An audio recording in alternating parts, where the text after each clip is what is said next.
Welcome to this podcast, a space to inspire you to let go of what is no longer serving you and let's go into action. I am Liliana, your host, and I am a Thanatologist, that is Death, Loss, and Bereavement Studies, and a bioenergy healing practitioner. I support women, perhaps like you, to recognize and heal silent losses generated by conflicted family relationships so that you can integrate that relationship into your reality and align emotionally and energetically with your true self, your personal power, your voice, your intuition, and find joy, abundance, and a life of purpose. So I hope you get inspired by these interviews. Subscribe so you can join me in the next episodes, and let's move to the conversation. Welcome, everyone. Thank you for being in this podcast. And today we have Andrea French. Andrea, how are you? Hi, I'm doing great. How are you? Good. Very happy to see you again. So I'm excited for this episode because I know we're going to help a few people and they are listening to us. So I'm very, very pleased that we are all here together. Now, tell us, please, what is it that you do in your practice? I am an educator elevator, or I mentor teachers to help them find ways to reduce stress and break out of the burnout cycle. I've been a teacher for almost 20 years. I'm also a life coach, and I've been working with teachers for 7 years. I developed a method I call Shift. And it's basically, it has 4 stages of it, and it's a whole transformational process where you take small steps over a period of time, it creates big change. Well, that is very important because my respect to Mm. teachers. I believe that is a profession that is quite stressful. I cannot imagine being 5 days of the week with 30 or whatever number of kids, any age has the challenge. And doing that for month after month, my respects. I believe it's a high stress situation. I agree with you. I don't think that people realize all of the what goes on in a day of teaching and all the expectations and different roles that teachers hold from minute to minute. They have to be extremely adaptable and, you know, create new information right on the spot and be like a performer. And in addition to that, analyzing all the data and creating new lessons. And Yeah. it's just a whole cycle of things that go through, and they're all important. But if you do not take care of yourself, you can get really overwhelmed and stressed out. I can totally imagine that. Now, as you were talking, I was thinking, as a teacher, you have to be strong enough, mentally, physically, emotionally, to hold space for your students to learn, give them a safe environment, and that they can feel comfortable in your space, in your classroom. But at the same time, you have to set clear boundaries because if not, it's going to be a total zoo and total disaster, right? So it's a fine balance, I believe. Is that so? Yeah, it's you're absolutely right. And you could write the best lesson plans and have the best information to present, but if you don't have management over your classroom, then it doesn't matter. Mhm. And the number one way to start as a teacher, and I found this out after like 10 or 15 years of teaching, they don't teach you that. Mhm. And it's an on-the-job thing that you learn just by building the connections with Mhm. children. And that's exactly what it is building your connection with children, building those relationships of trust so that they know what to expect. You have Mhm. clear expectations, like you said. Everybody is treated fairly. They have the same expectations. We have the routines, and we have the schedules, and everything is set. But in addition to that, we also want to build a connection with each other emotionally so that we are building each other up so that the children can be in a safe environment to take risks, to make mistakes, and then work together to brainstorm and collaborate on new ways of doing things. And Mhm. that's learning. Yes, and you are saying this about teachers, classroom, students. However, my mind is going through, these processes you can extrapolate them to mothers or business women. What I'm talking women because that's our audience, right? So if in our audience we have somebody that is not a teacher, but is like, oh my goodness, I'm realizing that as a mom, I have to do the same. Keep a clear space, but boundaries, and in my workplace and in my extended family with mother, sisters, whatever. So this, because this situation is in every different aspect, and you're talking about your program about how to manage stress. Could we say that this program can be related to everybody that is stressed at these stressful times? Well, absolutely. And circling back to the mom thing, I have held workshops for moms too, because moms are teachers. There you go. And everybody's a teacher at some point too, regardless, right? And so Absolutely.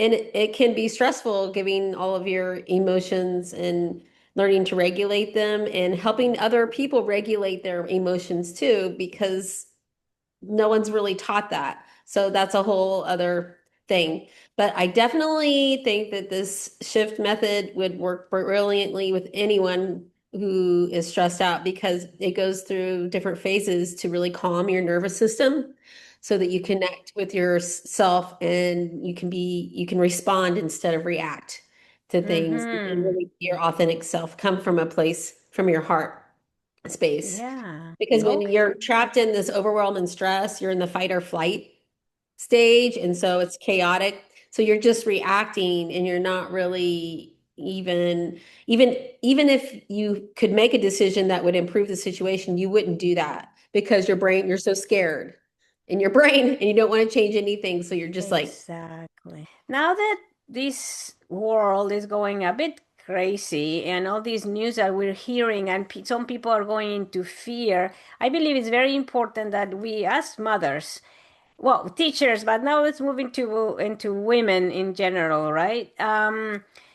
We need to really keep our clear mind and emotional body in check so that we don't get into the fear of believing everything that we're hearing and seeing and being told. So please, I'll ask you to give us a piece of advice that you can tell our listeners and myself on how to, well, what we can do to keep that mind in check. exercise and meditation and affirmations, all of those things are very healthy to do. You should have some type of a routine.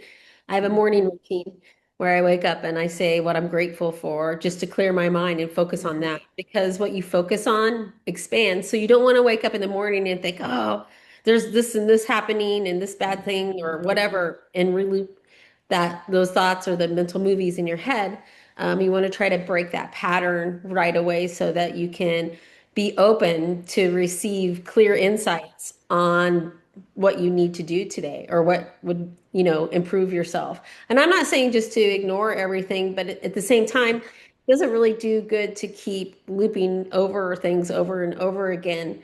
Mhm. Especially if there's not really something you can do right away about it, if it's something that's externally out of your hands. Um, that's the important thing, is to be able to focus on what you control, raise your energy and your vibration, and hopefully within doing that, as a collective, the energy and vibration will raise, and things will have to change and shift for not just Mhm. you, but for a lot of people.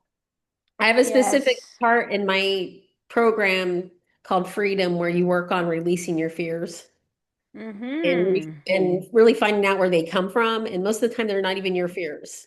They're just from like these things in the world, and then reframing them. That's very interesting. The fears get irrational, and sometimes we don't know if they are from the collective. Because if I see somebody is feeling that, well, why I'm not feeling that? I should be feeling that. I should be getting scared, or even memory on our from our past. If there's a memory that is triggering this being triggered by something that is happening right now, but is a memory of something that happened to me before, then my reaction is not going to be as other people that for them it's like, well, that's not a big deal. Well, it's not a big deal for you, but I have a bad memory and I remember and I didn't like it and now it's happening again. And so it gets triggered. What do I you think? agree with you. I totally agree with you. And I think that also as a teacher, you get triggered by teaching children who have traumas that you've been through, and it triggers your trauma. So that's a whole thing as a teacher too. But as a person too, if people are going through different traumas that you went through as a child and you're still healing your inner child, that would definitely be triggering. But with this method, you look at ways on how to see the lesson in the challenge and help you build inner strength to know that this is here now for you to really let it go and release it. So, That what you said was is very interesting. I never thought of that because if I went through something during my childhood and then there's a kid that is going through that, that must have been quite a reminder. And I hadn't thought of that at all before, but having these mirrors of your own childhood in your classroom, it's it's, like, wow. I mean, especially if you're an empathic person, Yeah. of course, even if you didn't go through that situation, you would still take those feelings and be like, "Oh my gosh!" And that's a lot. That's a lot of energy and emotions to take on if you're the only teacher in the room and there's, 20 kids in there. So you definitely need to find ways to, protect your energy and clear your energy every day, and then Mhm. also really teach the children ways to overcome this and turn it into something that is a Mhm. blessing, even though it could be something terrible. There's always good things that come out of terrible things. And yeah, but that might be a fine line because if you start telling the kid like what to do, what to think, and then that kid goes to repeat that in his family, and the parents are like, what is the teacher telling you? That's not with our precepts or whatever we believed in. That sounds like a fine line. Well, I'm not actually telling, I guess I shouldn't have said telling, but when you go through this process and learn how to do that, you're actually showing, you're not teaching, you're showing children how to be. Oh. And that's something that you can't learn from curriculum or a poster on the wall. That's something that you learn by seeing a good role model every single day, remain calm and respond in ways. And like if I were, I would never say, "Oh, if you move all the time." Like this is an example. This little kid moves all the time, and it's hard. And I'm not going to say, "Oh, well, you're going to." You need to do this or you'll learn this. I said from what my experience is when I was little, I used to move a lot and it was really hard. But now I'm able to talk to anybody that I see and I'm not shy. And there were times where I was, didn't feel included, but I learned ways to learn how to talk to people.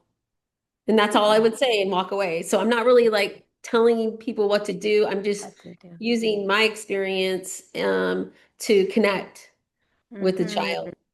Yeah, that's smart and that's kind because you are connecting through example, as you say. That is, thank you for sharing that.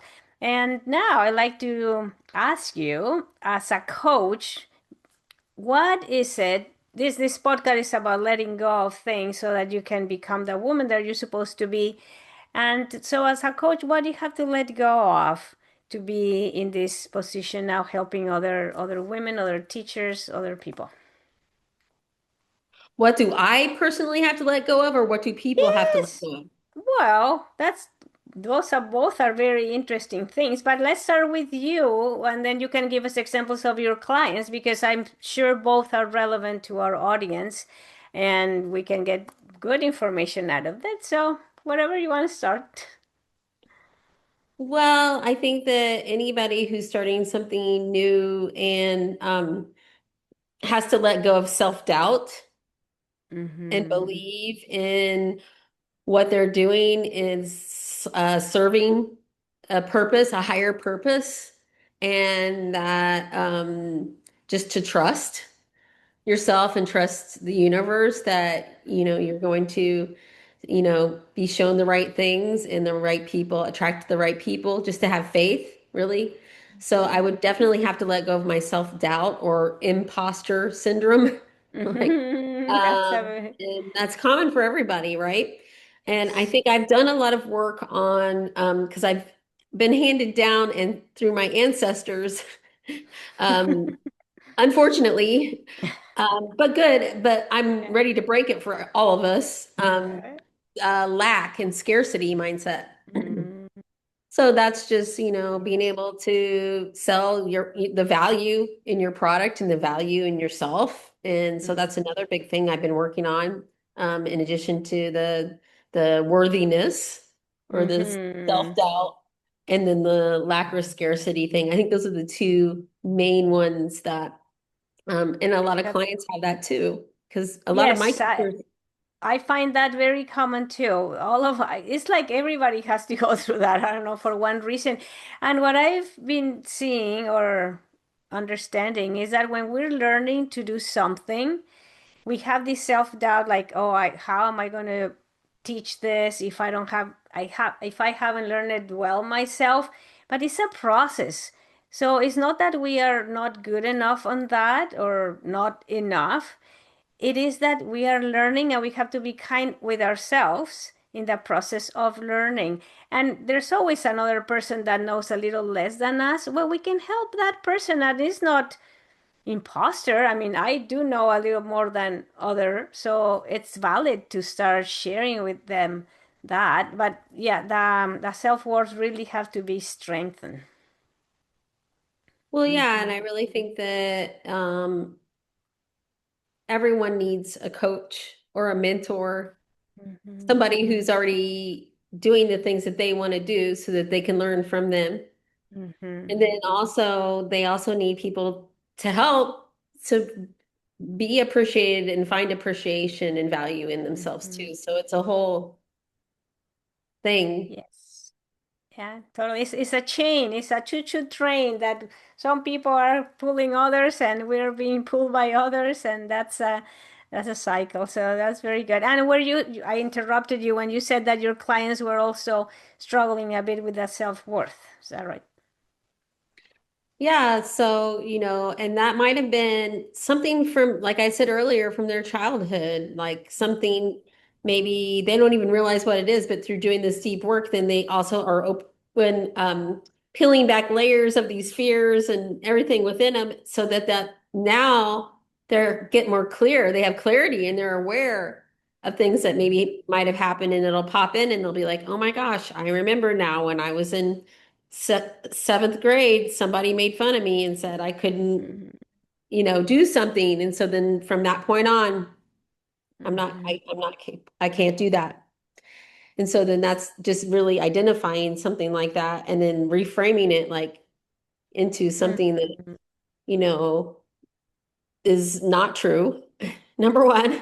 And Yes. number two, like just how could that change you? How could you turn it into something positive to rebuild your faith and help other people who've been through similar situations? That's the big thing. Mm-hmm.